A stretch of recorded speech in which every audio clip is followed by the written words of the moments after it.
Assalamualaikum warahmatullahi wabarakatuh. Saya Nuri Jamaya Rispa. Di sini saya akan menjelaskan sedikit tentang kebangkitan Islam di Nusantara. Istilah kebangkitan Islam atau Islam Resurgence merupakan suatu gerakan yang mengacu pada pandangan dari umat Islam bahwa Islam itu menjadi penting kembali, karena Islam dikaitkan dengan perjalanan masa lalunya yang gemilang. Khususnya kegemilangan itu tampak selama 7 abad pertama sejak lahirnya Islam, dimulai pada masa Rasul 23 tahun, Khulafaur Rasyidin 30 tahun, Daulah Umayyah 90 tahun, dan Daulah Abbasiyah 500 tahun. Hingga masa lalu tersebut mempengaruhi pemikiran kaum muslimin sekarang. Islam dianggap sebagai satu-satunya kekuatan alternatif memperbaiki kondisi umat yang sedang mengalami keterpurukan.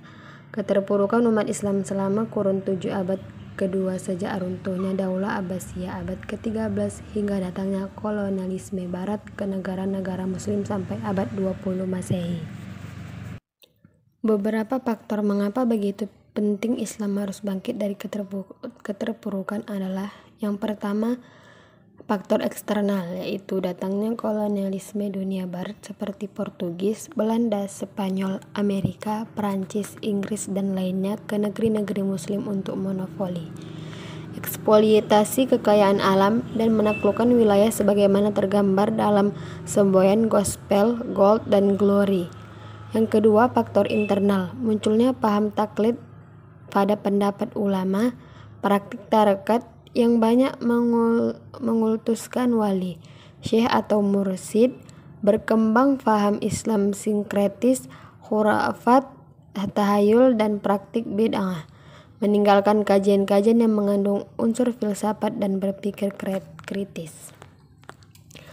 Kebangkitan Islam abad ke-20 Masehi, formatnya gerakannya bukan lagi terfokus pada upaya rekonstruksi sistem pemahaman ajaran Islam, tetapi menurut kelompok neo-revivalis merespon gerakan modernis yang menurut mereka telah cenderung tebaratkan, sehingga di antara beberapa aliran timbul saling kritik dan saling serang terhadap pemikiran yang dilontarkan pemikir-pemikir gerakan tersebut. Dalam beberapa hal tuduhan itu ada benarnya bila mengacu pada pemikiran beberapa tokoh modernis seperti Ahmad Khan dari Pakistan dan Toha Hussein dari Mesir. Corak kebangkitan Islam di Asia Tenggara itu sebagian kalangan membagi ke dalam 3 model, yaitu yang pertama model modernisme. Pada tahap berikut berubah menjadi neo-modernisme dengan tokoh-tokohnya Jamaluddin Al-Afghani, Muhammad Abduh, Rashid Ridho, dan tokoh-tokoh neo-modernisme seperti Fajlur Rahman. Modernisme lahir karena adanya pertemuan antara nilai-nilai Islam dan peradaban Barat, pemanfaatan akal dan paham liberalisme, pemikiran yang terus dikembangkan, penelusuran kembali ilmu-ilmu filsafat baik yang bersumber dari filsafat Yunani maupun filsafat Islam, termasuk berkembangnya paham Mu'tazilah. Yang kedua, revivalisme, yaitu tahap berubah menjadi neo-revivalisme dengan tokoh-tokohnya ialah Muhammad bin Abdul Wahab. Di Indonesia dilanjutkan oleh 3 haji di Minangkabau, yaitu Haji Sumanik H. Piobang dan Tuanku Nan Renceh. Generasi baru dan neo-revivalisme dilanjutkan oleh kelompok Ikhwanul Muslimin dan Salafi. Corak revivalisme memiliki karakteristik pentingnya mengembangkan ijtihad agar keluar dari taklid, terutama bertumpu pada fikih, pada perkembangan intelektualisme yang berakar dari pemikiran Barat dan kalam atau teologi yang dikembangkan Ibnu Sina, kembali kepada Al-Quran dan Hadis, dan kembali pada pemahaman Islam yang ada pada zaman Rasul dan Khulafaur Rasyidin. Mengapresiasi berkembangnya tasawuf sunni atau amali, tetapi tentang melarang berkembangnya tasawuf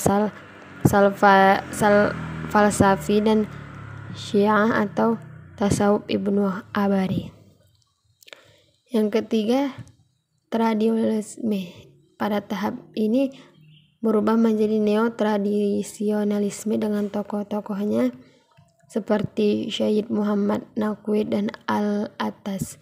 Karakteristik kebangkitan Islam: pola tradisionalisme lahir karena punya pandangan bahwa manusia sekarang berada di ambang kehancuran sejak sudah jadi objek materi. Karena itu perlu menanamkan diri dalam spirit pengalaman transendental dalam praktik keagamaan seperti tasawuf, bahkan tarekat.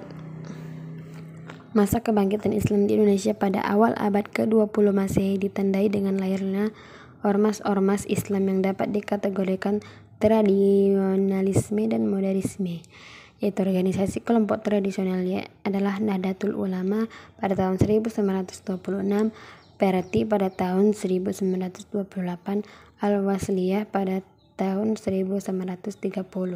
Sedangkan organisasi modernis adalah Muhammadiyah pada tahun 1912, Persis 1920, dan Syarikat Islam pada tahun 1912 dan Al-Irsyad pada tahun 1914.